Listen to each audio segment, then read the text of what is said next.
Right folks, so we're back on the roof of the man cave. I built this 6 years ago, and at that time I had a lot of criticisms, particularly about the way I did the roof and the way I finished off the felting, that sort of thing. So I've come back up here today just to clean things up a bit and just to check things out and see how we're doing. So I thought I'd take you guys along with me, and so I've now had the opportunity to clean up the felt, and I've had to do it carefully, obviously, because I don't want to puncture the felt at all, because that's what gives it its waterproof qualities. So the felt then has been down for 6 years.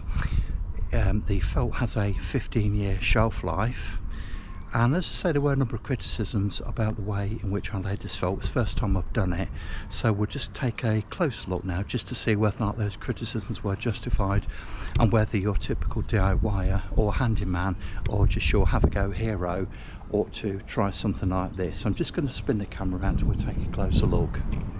So there was quite a bit of moss on the roof. Most of it has been removed now, look. So let's have a look at the actual felt then, how we're doing. Now, I think the felt looks really good. And as I say, I've had to be really careful about the way I've scraped the moss off because I didn't want to damage it. So I think it's looking absolutely super. There aren't any obvious tears or anything like that. Some of the clout nails have rusted a little bit, and that seems to be where the moss has sort of like anchored itself. So the other nails seem to be absolutely fine.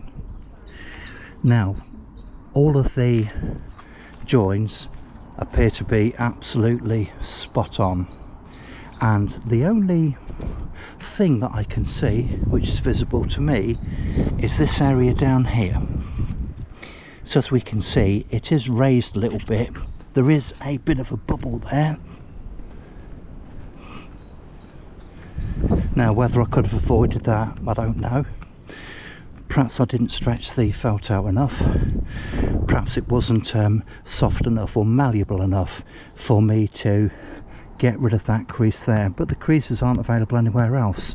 So what I'm going to do, I'm just going to leave it as it is, and if in the next sort of 2 or 3 years it gets any worse, I think what I'll do, I'm going to cut it with a sharp blade, you know, Stanley knife, and then just basically get some adhesive and just glue it down and then seal it back over. But other than that, I think it looks in really good condition, and there's no reason why it shouldn't be, because I spent a lot of time on this and I did make a mistake with the felt at the front here. I did cut it short, and therefore I had to make an adjustment to the way in which this bit of the felt at the front of the man cave had been installed.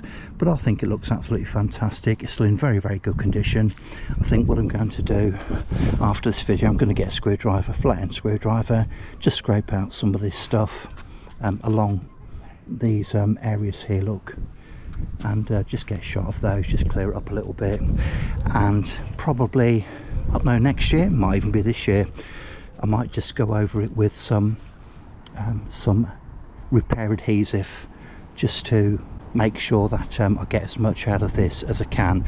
But certainly, as things stand at the moment, I don't have any issues with the roof at all.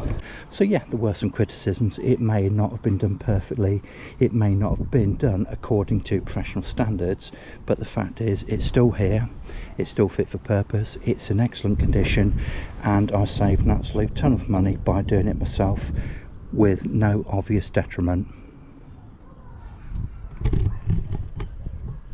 So as far as I'm concerned then, that was a win. I think I've done a pretty decent job.